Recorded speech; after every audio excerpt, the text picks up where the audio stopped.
next, if I can find the right mini disc to put the jingle on. We have another connection next month on it will be April's show, won't it?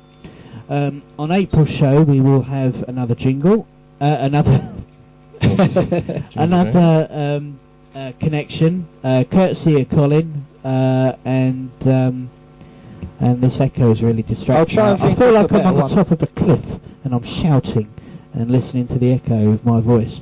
Another one next month. Anyway, it's hour, whatever hour it is, and here is the next feature with Colin.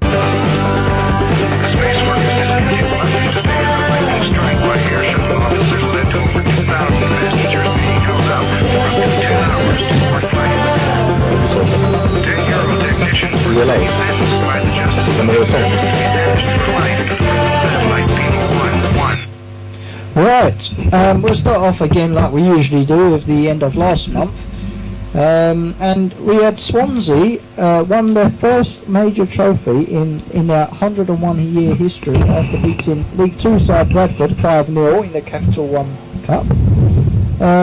George Maria Bergoglio is elected. Hey, hold on a second, this is a bit loud. Bergoglio is elected as Pope. He will be known as Pope Francis as he takes over from Pope Benedict. I thought it was Jim Bowen.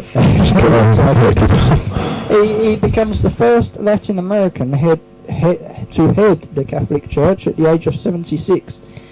Girls Aloud, Ryan, you're not going to like this. Girls Aloud have announced that they are splitting up after their comeback tour. God! They were created on ITV's Pop Stars Rivals in 2002, but after 11 years, they decided to call it a day. Iron Maiden have this month launched their own brand of beer. It's called Trooper. Shame Iron Brew was already taken, because that would have been a perfect name for a beer. Lovely drink. We're staying with Iron Maiden. Former Maiden drummer Clive Burr died at the age of 56 after losing his battle with multiple sclerosis. He joined Maiden in 79 and played on their first 3 albums, which were Iron Maiden in 1980, Killers 1981, and the number 1 album, The Number of the Beast, in 1982. Bang goes my dedication later on. Sorry, Bia. Sorry, I thought you might add something about that. President of Venezuela, Hugo Chavez, who was elected in 1999, also died at the age of 59, and also jazzman Kenny Ball, who was best known for being band leader, vocalist and trumpet player in Kenny Ball and his Jasmine band. Former Liverpool, Real Madrid, Newcastle and Manchester United striker Michael Owen decides to call it a day after 17 years of top-flight football. Owen, who is currently at Stoke, will retire at the end of the season after being constantly plagued with injury throughout his career. Owen was joint top scorer in his first full season in the Premier League, then again for his second season, and he was Liverpool's top scorer from 1997 to 2004. Before being sold to Real Madrid for £8 million. And now he makes vague appearances on Family Fortunes. Yeah, and he became a plop. Yeah. And failed at that as well. Yeah, and he was on All-Star Mr. and Mrs. And apparently he's never made a cup of tea in his life, and he doesn't know how to. No, it's true. Well, he did have a tea lady at Liverpool, didn't he? Michael Owen, in 1998, became the youngest ever player to score for England. He went to play 89 times for England, scoring 40 goals. What was that?